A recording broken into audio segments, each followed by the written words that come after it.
여러분, 예수님께서 우리에게 주신 단 하나의 사명이 있습니다. 그것이 무엇인지 아십니까? 예수님께서 우리에게 주신 단 하나의 사명은 바로 영혼을 구원하는 것입니다. 다른 거 생각하지 마세요. 우리가 존재하는 이유는 영혼을 구원하기 위해 존재하는 거지, 돈 벌어먹고 참혹하게 잘 먹고 잘 살기 위해서 이 세상에 존재하는 것이 아니라는 거예요.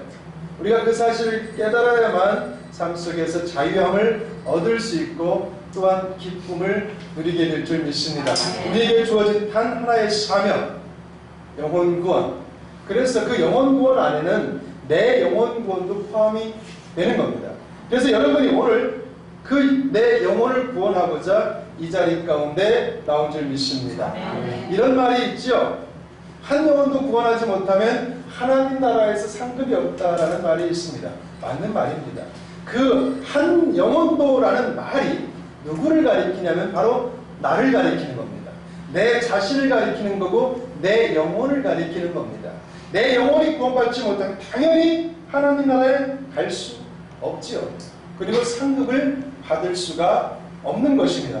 따라서 반드시 내 영혼은 하나님 나라 가야 될 줄 믿습니다. 그래서 지금 우리는 열심히 지금 신앙생활을 하고 있는 거예요. 한 아이가 TV에서 태권도 경기하는 걸 봤어요. 너무 재밌는 거예요. 그리고 너무 멋있어 보이는 거예요. 국가대표 선수가 나와서 막 태권도를 약 하면서 하니까 너무 멋있는 거예요. 그래서 엄마들 쫄라요. 엄마, 나도 태권도 선수가 되고 싶어요.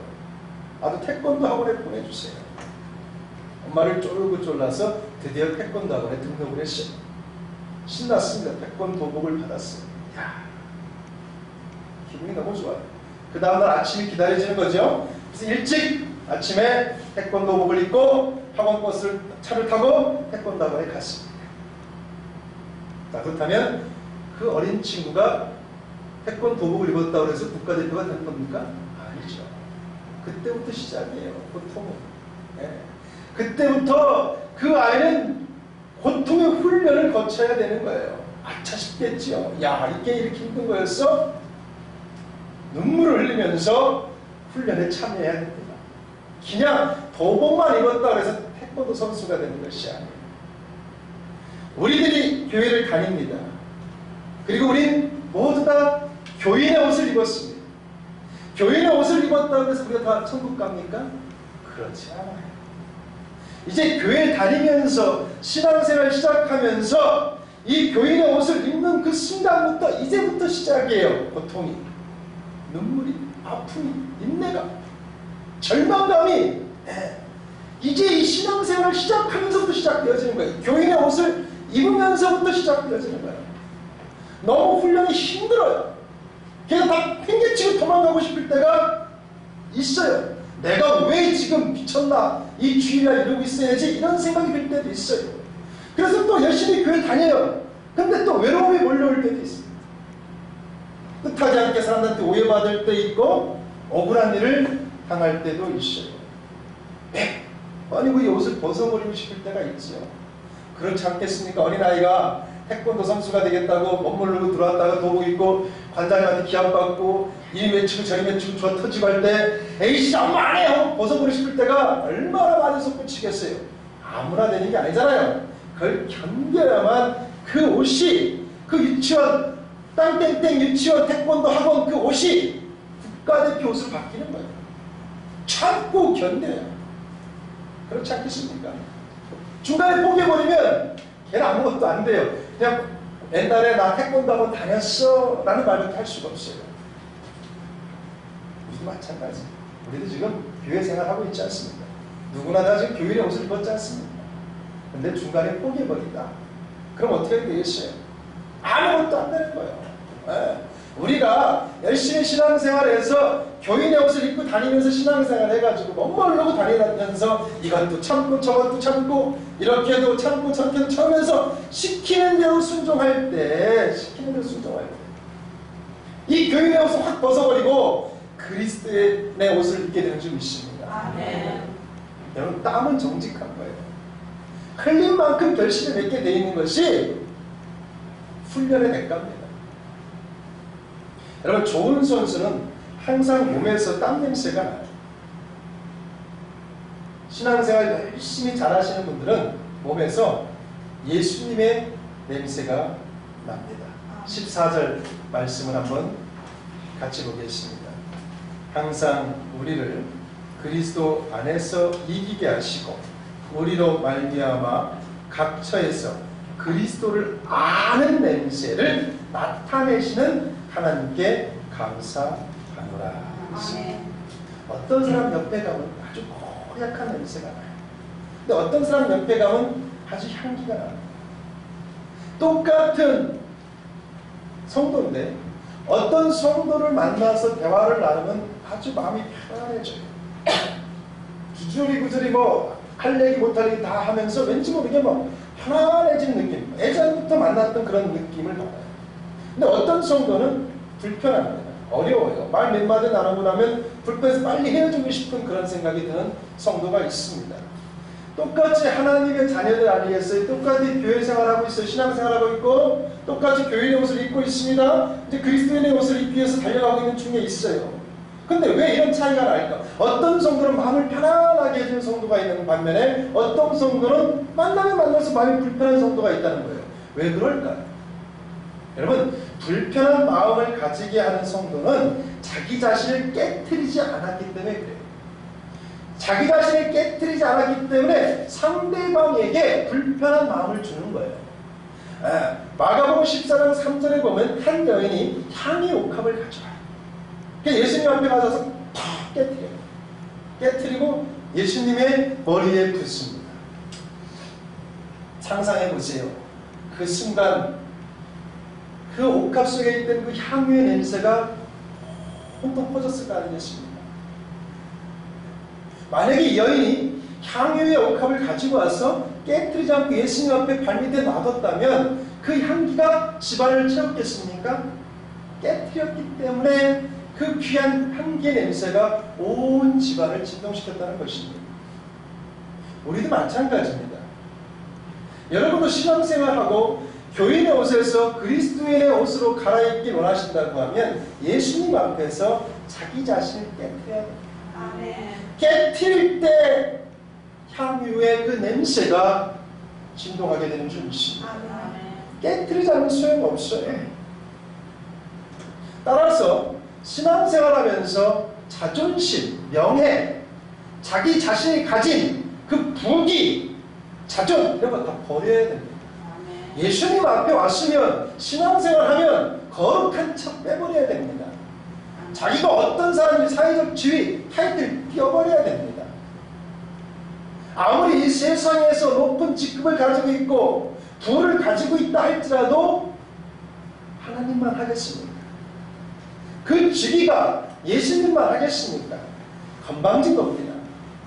내가 교인에서 그리스도의 옷으로 갈아입고 그리스도인의 향기, 예수님의 향기를 나타내길 원한다고 하면 교회에 왔으면 예수님 앞에서 자기 자신을 깨트릴 줄 알아야 됩니다. 깨버려야 된다는 거예요. 명예도 내려놓고 자존심도 내팽개치고 권위도 지위도 다 내려놓으라는 거예요. 기도할 때 거룩한 척하면서 기도하지 말라는 겁니다. 입술만 나불나불 떨면서 기도하지 말란 말입니다. 건방 떨지 말란 말입니다. 왔으면 죄인의 몸으로 온 것입니다. 누구 앞에 왔습니까? 예수님 앞에. 나는 죄인의 몸으로 왔으면 죄인이 해야 될 건 뭡니까? 살려달라고 해벌복도라는 게 죄인의 본 모습이라면 예수님 앞에 왔으면 눈물 굴물 흘리면서 절규하면서 살려달라고 기도해야지 건방지게 입술만 움직이면서 자존심 세우면서 기도하지 말란 말이에요. 그렇게 해가지고는 자기 자신을 깰 수 없어요. 그리스도의 향기가 드러나지 않아요. 하나님 나라 갈 수 없어요. 건방 떨면서 신앙생활 하지 마시고 지금 여기 있는 분들도 마찬가지예요. 교회 왔으면 아버지 집에 온 거예요. 여인이 결혼해서 친정 시집 갔다가 친정집에 오면 한복 입고 꽃단장하고 화장하고 앉아서 요연 떨고 있습니까? 오자마자 보니까 엄마! 못 벗어버리고 잠옷 바람으로 추링 바람 입고 어때요? 화장 다 지워버리고 칠레레 팔레 쪽파에 들어눕기도 하고 주방 가서 냉장고에서 총각김치 손을 끓여 먹기도 하고 드럼드럼 코 골면서 자기도 하고 화장도 안 하고 세수도 안 지내지 않습니까? 그게 친정에 온 딸의 모습이에요. 그런데 그 딸이 시집 갔다 와가지고 꽃단장하고 한복 입고 앉아가지고 요염 떨고 있으면 친정엄마 친정아버지 정 떨어져요. 어려워요. 그 딸이 어려워요. 빨리 갔으면 해요. 아버지 마음도 똑같아요. 여러분이 아버지 집에 왔으면 자녀다운 모습으로 신앙생활해야지. 요염 떨고 다니지 말아요. 왔으면 죄인의 몸으로 죄짓고 돌아온 강자라면 아버지 앞에 와서 용서해달라고 간절함을 기도해야지. 절박함으로 기도해야지. 무릎 꿇고 기도해야지. 눈물 흘리면서 기도해야지. 그게 자녀의 모습이지. 찬양 부를 때 거룩한 척 부르지 마. 역겨워. 인간인 내가 봐도 역겨워. 하나님 볼 땐 얼마나 역겹겠어. 다윗이 찬양 부를 때 어떻게 불렀어? 바지가 내려가잖아. 얼마나 좋으면 춤추면서 바지가랑이가 내려가잖아. 그걸 그 안에 비가리고 비웃잖아. 그래서 하나님 저주받아 버렸어. 하나님이 좋아서 찬양 부르는 거야. 하나님이 너무 좋아서 콧물 눈물 흘리면서 기도하는데, 하나님이 너무 좋아가지고 손뼉치며 춤추며 찬양 부르고 있는데, 아이고 목사님이 저렇게 찬양 부르네, 아이고 사모님이 저렇게, 아이고 저주받을 소리 하지 마. 아버지 집에 왔으면 그렇게 춤추면서 노래하고 찬양하는 거야. 좋으니까. 시집에서 그렇게 시집살이 하다가 아버지 집에 왔으면 얼마나 좋아. 그러면 춤추면서 찬양 부르고 즐거이 박수치면서 불러야 돼. 그게 자녀의 모습이야. 거룩한 척 손만 로봇처럼 움직이고 입술만 뻥긋뻥긋 하지 마. 그러려면 신앙생활 하지 마. 어린아이가 태권도부 입고 국가대표 선수 되는 게 쉬운 게 아니야. 때론 그냥 관장한테 빠따도 저 터지는 거야. 기합도 받는 거야. 그래야 국가대표 선수가 되는 거지. 맞다가 기합 받다가 안 해요. 국가대표 안 하고도 먹고 살만 해요. 그럼 가 집에. 마찬가지 여러분도 다른 교회 가면 이런 소리 안 하고 잔소리도 안 하고 뭐라고 질타도 안 가는데 저 교회만 가면 참 목사 그냥 꿍시렁 질타도. 그럼 다른 교회 가. 5만 개 있는데 뭐 얼마든지 골라서 가. 그리스도인의 옷으로 갈아입으시면 가란 말이야.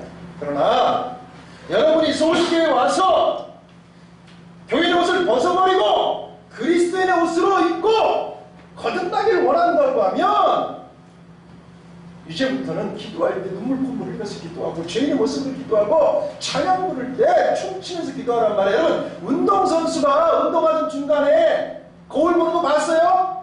땀을 얼마나 흘렸나, 화장불 지워지지 않았나, 머리 떡지지 않았나, 옷 지워지지 않았나. 여러분 운동선수가 운동하는 거울 보는 거 봤습니까? 멈추지 않습니다. 훈련이 끝날 때까지는. 머리가 떨리지든 땀이 범벅이 되든 옷이 찢어든 멈추지 않고 다시 매번 가서 운동하는 게 운동선수의 모습이에요. 성도가 신앙생활 시작했으면 끝을 봐야지. 중간에 나갔다 들어오고 있다고 하지 말고, 마음대로 가서 교회 다녔어 이런 잡소리하는 인간들 보면 깃방망이씩 때려줘. 마음대로 다녔어 어쩌라고. 마음대로 태권도를 안 하는 사람이 어딨어. 안 그렇습니까? 대한민국 국민 가운데 왕년에 태권도하고 다녔다고 해서 그 사람이 국가대표 되는 게 아니라니까. 나도 왕년에 교회 다녔어 하라고 하는 사람 있으면 바보 같은 놈 해. 얼마나 그 훈련 그것도 견디지 못하고 얼마나 많은 사람들이 하나님 나라 갔습니까? 그리스도의 옷을 입고 수많은 사람들이 그 하나님 나라 갔다는 얘기는 훈련이 견딜만 하다는 거잖아. 할만 하다는 거잖아. 받을만 하다는. 얼마나 인내리고 없고 꾸노가고 약하면 중간에 포기하고 나왔겠어. 아무짝에 쓸모없는 인간들이야. 그놈들이 세상에서 어떤 직을 갖고 있든 말해. 그건 중요한 게 아니야. 훈련 견디지 못하면 나가버렸잖아. 여러분도 마찬가지야. 나가려면 나가. 하나님 가서 신앙생활 하려면 해! 보자는 거지! 하나님 나라에서 얼굴 한번 확인하자는 거지! 진짜 왔나 준비해야 되고, 하나님과 가고 싶다면 멈추지 말란 말이에요. 중간에 달려가란 말이에요. 신앙생활. 그리고 자존심 버리란 말이야. 우린 가족이야. 가정 안에 문제가 있으면 오픈해. 기도해달라. 혼자 끙끙거리지 말고. 기도 제목이 있으면 얘기하란 말이야. 체면 차리지 말고. 신앙생활은 자존심 세워가면서 하는 것이 아니라는 거예요. 나를 내려놓고 하는 것이 신앙생활. 예수님이 십자가에 못 박혀 죽을 때 양복 입고 죽었습니까? 한복 입고 죽었습니까? 여러분이 아는 상식으로 한번 얘기해봐. 예수님이 십자가에 못 박혀 죽을 때 턱시도 입고 죽었어요? 한복 입고 죽었어요? 홀딱 벗고 죽었어요. 팬티도 안 입고 홀딱 벗고 죽었어요. 명예를 가장 중요시 여기는 그 시대에 홀딱 벗고 빨리 입고 진짜 죽었단 말입니다. 얼마나 창피한 거예요. 부끄러운 거예요. 수많은 사람들 거 다 보고 있어요. 졸업했어요. 그러나 그게 중요한 게 아니라는 거야. 아버지 나라 가는 게 중요한 거니 너희들 자존심, 연약한 것, 너희들 사회적 위치 다 버려버리고 아버지 앞에서 지칠 때만 홀딱 벗고 신앙생활 하라는 거예요. 그러니까 기도 제목 있으면 마시 얘기해. 자존심 채우지 마. 하나님 다 하시고. 이 여인이 예수님 앞에서 옥합을 팍 깼어. 그랬더니 어떤 놈이 그걸 왜 깨냐는 거야. 그거 팔아가지고 가난한 사람들 주지 않아. 맞는 말이죠. 어떻게 보면 뚜껑을 살짝 해서 예수님 냄새 나서 봤죠. 예수님 이거 향료가 맡아봐. 아이고 이거 팔아가지고 가난한 사람들 좀 좋지요? 그렇지 않아? 좋지요? 그렇지. 근데 중요한 건 그렇게 말한 놈 하나님 저주받아 죽었어. 하나님이 돈이 없어서 이것 팔아서 가난한 사람을 주라는 게 아니잖아. 네가 제일 불쌍하다는 거야. 네가. 여러분이 제일 불쌍하다는 거야. 누구 생각하지 말라는 거야. 제일 불쌍한 놈들은 너희들이라는 거야. 너희들. 내 자신을 깨라는 거야. 지 하나 구원 못 받으면서 뭘 남을 살피겠냐 이거지. 그렇게 말하면 죽었다니까. 신앙생활하면서 명심하세요. 성도 가운데 무릎 꿇고 눈물 콧물을 흘리고 찬양 부르면서 50-100개쯤 말된 춤추면서 박수치면서 부르고 있는데 아이고 속으로 비웃거나 질타가는 인간들 하나님이 저주 내리거든요. 죽어? 함부로 오지 마. 정지하지 말란다. 내가 좋은 방법으로 하나님을 찬양하는 거야. 질타하지 마. 그리고 우리 형제들이야. 믿음의 형제들.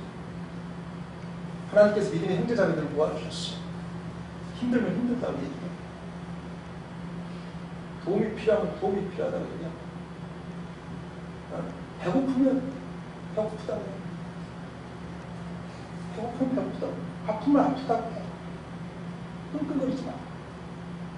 혼자서 그 자존심 채우지 마. 와서 오픈해.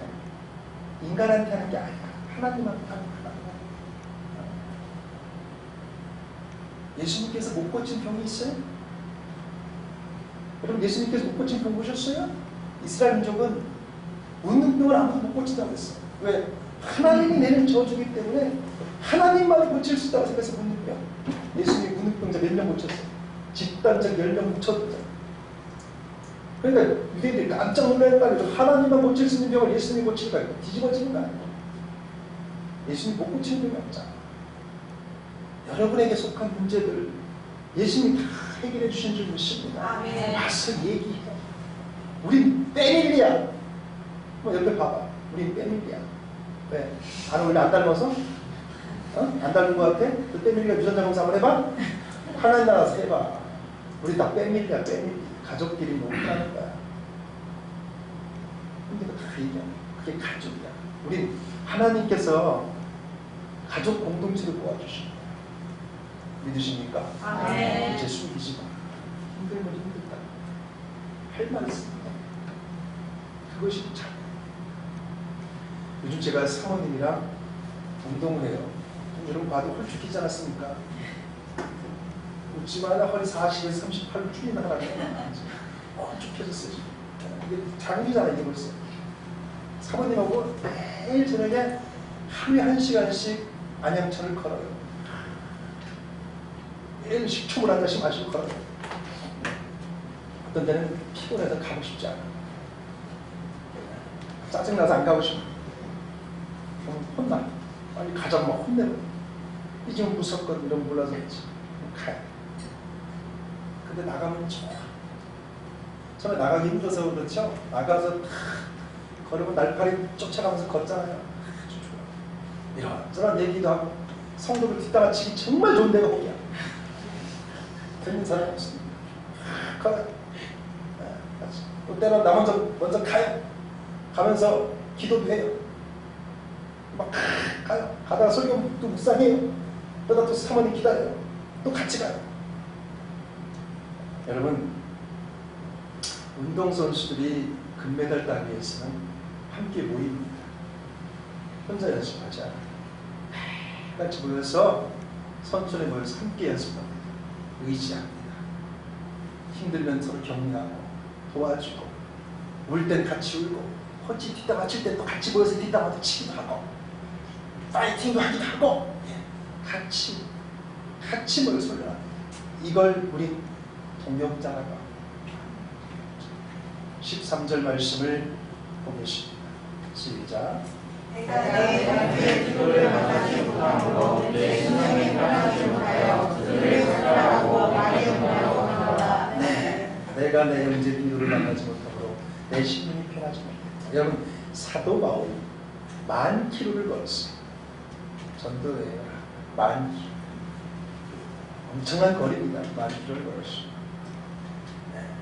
그리고 사도 바울은 옥에도 여러 번 갇혔고요.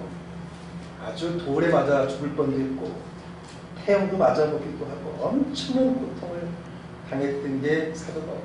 그런데 그때마다 사도 바울 옆에는 실라, 디도, 디모데, 바나바 동역자들이 있었답니다. 그들이 없었다면 지금의 사도 바울은 존재할 수가 없습니다. 오늘 본문 13절에서도 사도 바울은 자신의 동역자 디도가 너무 보고 싶다라고 말하고 있는 것을 볼 수 있어요. 동역자의 중요성을 지금 본문은 드러내고 있습니다. 예수님께서 공생의 사역 시작하실 때에 제일 먼저 찾아간 게 누굽니까? 동역자들 아니겠어요? 12명의 동역자를 찾아갔어요. 여러분, 천지창조 누가 하셨습니까? 누가 하셨어요? 그게? 혼자 하셨습니까? 성령이 내가서 함께 했다는 것입니다. 하나님께서 여러분 구원의 역사를 혼자 하신 게 아니에요. 성부성자 성령이 동역하여 함께 이루신 거예요. 예수님도 이 땅에 오셔서 12명의 동역자를 모아서 함께 허락하신 그 사명을 감당하는 것을 볼 수가 있습니다. 여러분, 우리의 동역자들은 누구겠습니까? 오늘 지금 이 자리에 함께 있는 여러분들이 동역자라는 사실을 믿으셔야 됩니다. 한번 옆에 보시죠. 좀 봐봐. 너무 못생겨서 안 봐? 보니까 실망스러워? 어? 나이가 어려서? 인물이 못생겨서? 믿음이 약해 보여? 초라해 보여? 제가 오늘 솔직한 고백을 하나 할까요? 지금 이 시간? 하나님이 살아계신 기적을 내가 오늘 내 응답을 받은 걸 하나 얘기해 줄까요? 내가 여기 앉아서 현지 여기서 기도하는데 평상시 제가 여기서 기도하잖아요. 기도하는데 자꾸 나와서 기도하고 싶은 마음이 듭니다. 그래서 제가 나온 거예요. 나와서 여기서 기도했지 않습니다. 하나님께서 이번 지난 화요일에 저한테 굉장히 큰 걸 응답으로 주신 게 있어요. 사모님한테 제가 간증을 했어요. 그걸 금요일날 제가 선포를 했는데 제가 기도를 이제 딱 하지 않습니까? 기도하다 제가 뭐라고 기도한 줄 아십니까? 하나님, 지금 우리가 찬양을 부르고 있습니다. 이 찬양의 소리를 지나가는 자가 듣고 들어와 예배가 드릴 수 있게 하여 주시옵소서. 제가 선포합니다. 믿음으로 선포할 테니 지나가다 찬양 듣고 들어와 예배하는 자가 있게 하여 주시옵소서 라고 제가 선포했습니다. 그때를 끝나고 봐. 역사가 이루어졌는지 안 이루어졌는지. 여러분, 하나님은 살아계시다는 것을 다시 한번 보여주는 거예요. 어디 안에? 우리 교회 안에. 우리 교회 안에. 그러니까 보란 말이에요. 여러분 옆에. 다시 한번 봐봐. 이게 누구라고 했어? 동역자라는 거죠. 동역을 봐봐. 그 연예인이다. 봐봐. 동역자. 혼자서는 이게 동역자. 아무리 우리가 어려 보이고 믿음이 약해 보이고 능력이 없는 초라해 보이는 것 같은 사람들이 모여서 동역을 이루었지만 여러분이 명심해야 될 게 있습니다. 어린 다윗이 이스라엘 왕이 됐다는 거예요. 감옥에 갇혀있던 요셉이 애굽의 총리가 됐습니다.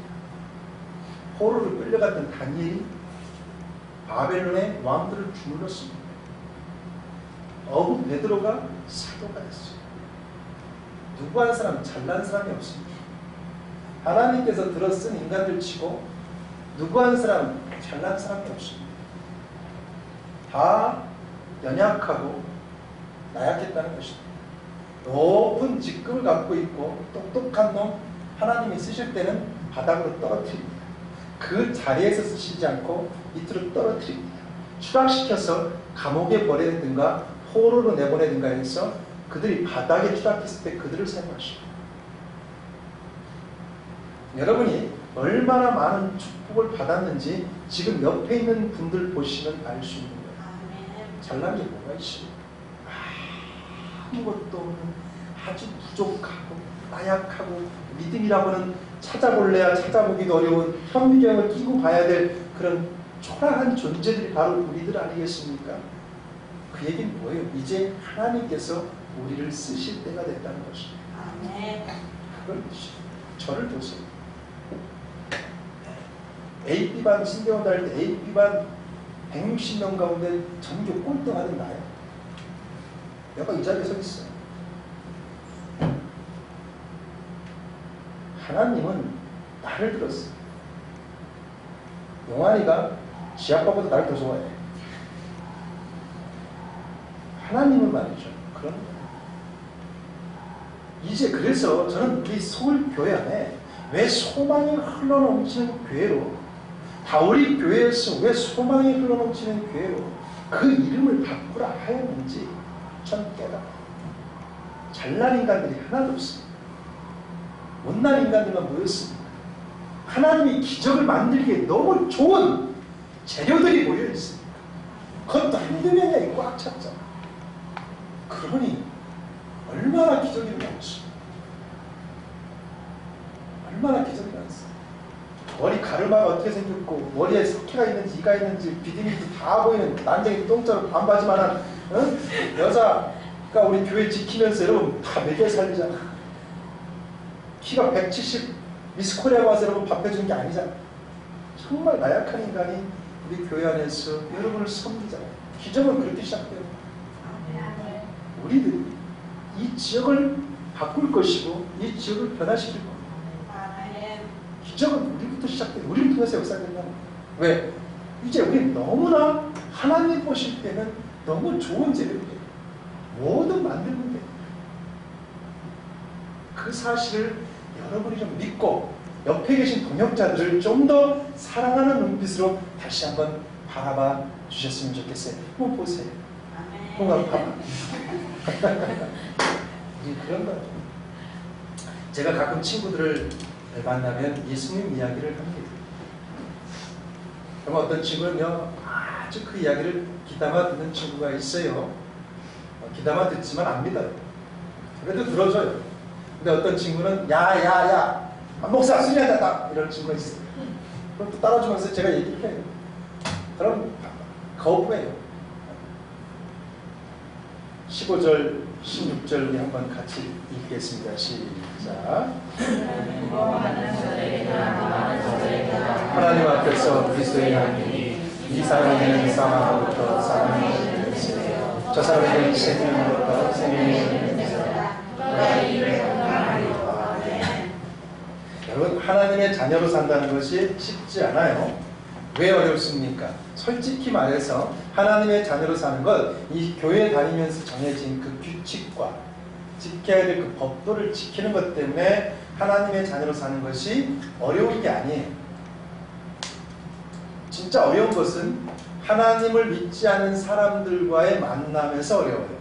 왜냐하면 그들이 예수쟁이를 아주 싫어하거든. 교회를 비판하고 목사들을 비판하고 교회 다니는 인간들을 개독교라고 욕하니까 그들과 함께 어울려서 지낼 때에 부담스러워요. 그것이 힘들어요. 그리고 목사님이 사고 쳤다고 뉴스에 나오기만 하면 아주 벌떼처럼 벨벼들어서 막 확대시키잖아요. 그럼 나는 초라해지죠. 우리는. 또 교회 다니는 모든 분들도 사실은 초라해져요. 사실 이런 게 힘들어요. 교회 안에서 새벽 예배 나오세요. 금요 예배 나오세요. 뭐 하세요. 뭐 하세요. 그럴 때는 알아서 요령껏 땡땡이도 치면 되고 여러 하면 되는데 아니 사회 나가면 그렇지가 않아요. 회사 동료들이든 학교 생활할 때든 사람들 만나면 막 야 어제 또 목사가 뉴스에 나왔더라. 야 교회 뭐 했더라. 아 도망갈 수가 없어요. 이런 게 참 힘들어요. 그런 속에서 우리가 전도한다는 것은 더더욱 힘든 것입니다. 어렵습니다. 그런데 16절 말씀이 우리에게 담대함을 주고 있습니다. 보세요. 제가 한번 볼게요. 하나님의 자녀들을 거부하는 사람들이 있다는 거예요. 하나님의 자녀들을 거부하는 사람들이 있다는 거죠. 그 사람들은 사망에 이르게 될 것이다 라고 말해요. 또 뭐라고 하냐면 반면 하나님의 자녀를 인정하고 우리의 말씀을 듣는 사람들이 있다는 거죠. 그들은 생명을 얻게 될 것이다. 우리에게는 냄새가 난다고 했지 않습니까? 운동선수가 열심히 운동하면 땀 냄새가 심합니다. 그런데 재밌는 거는 어떤 사람은 그 땀 냄새를 맡고 참 열심히 사는구나, 열심히 훈련하는구나 라고 긍정의 냄새를 받아들이는, 향기의 냄새를 받아들이는 사람이 있어요. 그런데 어떤 사람은 그걸 악취로 받아들여요. 아, 좀 씻고 다니지. 그 사람이 노는 게 아니잖아요. 자신의 자리에서 최선을 다한 거 아니겠습니까? 마찬가지로 어떤 사람들은 우리 성도들을 보면 아, 저 예수쟁이 냄새, 저 그리스도의 향기, 저 예수쟁이 냄새 거부하는 사람이 있다는 거죠. 그건 죽는다는 거예요. 마지막 때 죽는다는 거예요. 그런데 그 예수쟁이 냄새를 거부하지 않고 받아들이는 사람들이 있어요. 그 사람들은 구원을 받게 된다는 거예요. 여러분의 몸에서 나는 그리스도의 향기는 바로 그런 능력을 갖고 있다는 거예요. 누구는 죽음으로, 누구는 생명으로 이끌어낼 수 있는 능력들이 여러분에게 있다는 것을 16절에서 보여주고 있습니다. 그러면서 16절에서 하반절에 뭐라고 말씀하고 있냐면 누가 이 일을 감당하리요라는 말씀이 있습니다. 그러면 누가 이 일을 감당해야 되겠습니까? 누가 이런 그리스도의 향기를 가지고 죽음과 생명의 그 향기를 가지고 이 세상의 사명을 누가 감당해야 되겠습니까? 누가 감당해야 되겠어요? 바로 저와 여러분이 감당해야 될 점이 있습니다. 따라서 이제부터 가는 곳마다 당당하시기 바랍니다. 나 교회 다닌다고 광고하고 다니세요. 나 서울교회 다녀! 라고 광고하고 다니라고. 네. 나 하나님의 자녀야! 광고하고 다니세요. 거부하는 사람이 있으면 그건 지옥 간다는 거, 죽는다는 거. 근데 그것을 긍정으로 받아들이고 너 서울교회 다녀? 야, 그 교회 목사님 이렇게 잘생겼다며? 그런 사람이 있으면 그건 천국 가는 거예요. 우선 어제 제가 동기 목사님 입당 예배, 인증 예배 갔다 왔지 않습니까? 동기 목사님들이 모였는데 제 옆에 동기 목사님, 여자 정민아 목사님 오셔서 뭐라고 한지 아십니까? 이카나 나 사위 얻는다. 딸 시간나는 거 사위 얻는다. 너 참 잘생겼다. 농담하는 게 아니지 진짜. 당당해지라는 거 아니에요. 제가 이 정도면 우리 하나님은 얼마나 인물 좋으시겠습니까? 그런 자녀들 아니겠습니까, 여러분? 그러면 이제 당당해져야지 비굴한 모습으로 살지 말고. 여러분이 하나님의 자녀의 모습으로 당당해지면 여러분 삶 속에도 기적이 일어나고요. 여러분을 통해서 그 향기를 맡은 사람들의 그 영혼도 구원을 받게 된다는 사실을 믿으시기 바랍니다. 네. 그리고 신앙생활 하다 보면 약간의 권태기가 찾아올 때가 있어요. 어떤 때 권태기가 오냐면 교회 다니는 사람보다 교회 안 다니는 사람이 더 잘 먹고 잘 사는 것 보면 회의가 느껴져요. 더 출세하는 것 보면 더 좋은 대학 가고. 우리 은양이는 지금 고3인데 열심히 신앙생활 하면서 교회 다니면서 인천에서 오면서 그렇게 다니는데 교회도 안 다니고 학원 다니던 시절에는 공부를 잘해. 제가 더 좋은 대학 간 거야. 그럴 때 나도 공부할 걸 라는 그런 회의적인 생각이 들 때가 있잖아요. 주일날 장사하시는 분들은 주말 매출이 장난 아니지 않습니까? 돈을 더 많이 버니까 막 집도 사고 차도 사고 막 이러는 거 보면 나도 주일날 좀 장사할 걸 이런 회의적인 생각이 들 때가 있어요. 그럴 때 우리가 많은 권태기가 아닌 권태기가 와요. 이번에 어떤 목사님, 우리 교회 목사님 저한테 전화를 해가지고 목사님, 에이, 거짓말을 하든지요 악한 마음을 먹든지요 교회는 크고 봐야 돼요. 나한테 그래요. 저도 깜짝 놀랐어요. 목사도 인간이잖아. 어디 가서 큰 무시를 좀 당하셨나 봐요. 그러니까 저한테 막 거짓말을 하든 악한 마음 먹든 교회는 크고 봐야 된다고 탁 얘기를 하시다. 목사님도 권태기가 온 거죠. 마음이 답답하니까. 여러분, 노아가 잘 들으셔야 됩니다. 노아가 방주에 들어갔다 나왔어요. 그래서 포도나무를 심었어요. 하나님께 제사를 지내려고 포도주가 있어야 되니까. 그래서 포도나무를 심고 포도나무를 수확을 했어요. 얼마나 기뻐요? 하나님께 제사를 드렸어요. 첫 제사를 너무 기뻤죠. 그러다 보니까 좀 과음을 했습니다. 그렇지 말아야 되는데 포도주 좀 많이 드신 것 같아요. 그래서 잠이 들었어요. 우리가 알다시피 그 당시에는 원피스를 입고 입었지 않습니까? 남자도 속옷이 없어요. 자다 보니까 바지가 끼침하고 올라간 거죠. 그걸 둘째 아들 함이 모르고 들어왔다가 그걸 본 거예요. 가서 형하고 동생한테 얘기해서 얼라리 우리 아버지가 술 해가지고 이게 산다. 그 당시엔 명예를 중요시하겠지 않습니까? 그럼 이제 형하고 동생한테 얘기했겠지요. 그러고 나서 동생하고 형이 몰래 들어가서 아버지를 덮어주지 않습니까? 나중에 노아가 일어난 다음에 그 사실을 안 거예요. 뭐가 아니까 화가 난 거죠. 둘째 아들한테 이런 내 명예를 갖다 더럽다. 그러면 안 되는데 노아도 인간인지라 노아가 창세기 9장 25절에서 그 아들 함에게 저주를 합니다. 제가 읽어드릴게요. 잘 들으셔야 돼요. 잘 들으셔야 됩니다. 노아가 함을 불러놓고 이에 이르되 가나안 함은 저주를 받아 그 형제들의 종이 되라는 거예요. 엄청난 저주죠. 그 형제들의 종이 된 것도 아니고 형제들이 거느리는 종의 종이 되라는 저주를 내는 거예요. 자, 분명히 지금 가나안의 함은 저주를 받았습니다. 아버지로부터. 자, 그렇다면 우리가 알고 있는 가나안 땅은 어떤 곳입니까? 젖과 꿀이 흐르는 땅, 옥토가 있는 땅, 언제든지 일만 하면 돈을 많이 벌 수 있는 땅, 부귀영화를 충분히 누릴 수 있는 땅이 바로 가나안 땅입니다. 그런데 노아는 그 가나안 땅에 가서 함이 살 것이고 그곳에서 종의 종이 될 거라고 말하고 있어요. 자, 우리가 볼 때 가나안 땅은 축복의 땅, 풍성의 땅이고 부귀영화를 누릴 수 있는 땅입니다. 그렇다면 지금 함이 저주를 받은 것입니까? 축복을 받은 것입니까? 여러분이 볼 때 성경 지식 짧다 보니까 고민되죠. 무슨 말인지 모르겠죠.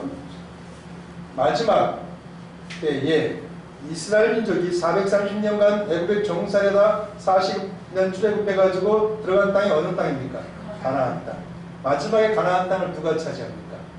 하나님이 선택한 선민 이스라엘 민족, 하나님의 자녀들이 가나안 땅을 차지합니다. 하나님께서 명령합니다. 여호수아야, 가나안 땅에 들어가서 짐승이든 사람이든 남녀노소 가지고 싹 다 죽여버린다. 그것은 누구의 땅이 됐어요? 하나님 자녀의 땅이 된다. 이 세상 지금 사람들이 부귀영화 누리면서 우리보다 잘 먹고 잘 사는 것 같지만 예수님께서 이 땅에 오실 때 이 세상은 진노하고 멸망하게 될 것입니다.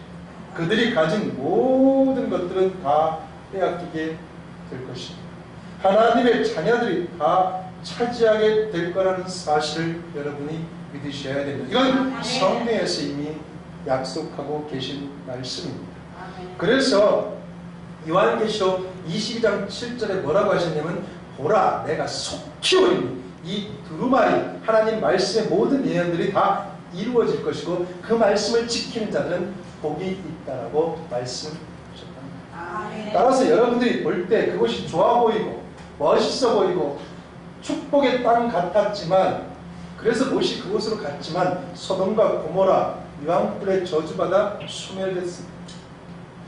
여러분들이 좋아 보이고 멋있어 보이고 저렇게 하면 돈을 더 많이 벌고 부귀영화를 누릴 것 같은 그런 마음을 가지고 교회를 벗어나 세상에 속하여 살면 마지막 때 예수님 오시면 다 심판, 죽음이라는 사실을 명심하시기 바랍니다. 영원한 것은 이 세상에 존재하지 않습니다. 오직 말씀만 존재합니다. 따라서 신앙의 권태기 주 예수 그리스도의 이름으로 소멸시키시기 바랍니다.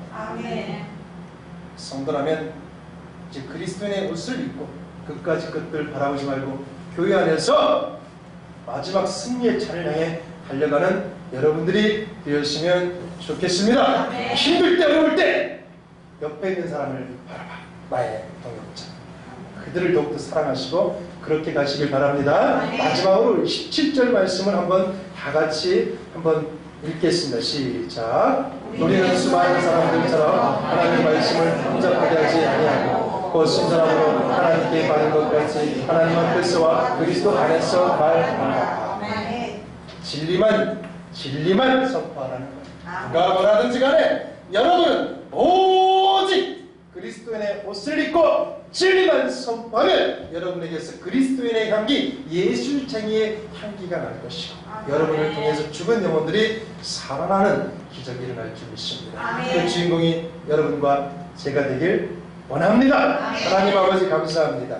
오늘 살아계신 말씀을 통해서 내 영혼을 다시 한번 바로 세워주시고 이제 우리가 멋지게 신앙생활함을 통해서 그리스도인의 옷을 입고 예수님의 향기를 이 땅 가운데 드러낼 수 있는 선택받은 자녀들이 되게 하여 주시옵소서. 모든 영광을 주님께 드리며 살아계신 우리 주 예수 그리스도 이름 받들어 기도드렸습니다. 아멘.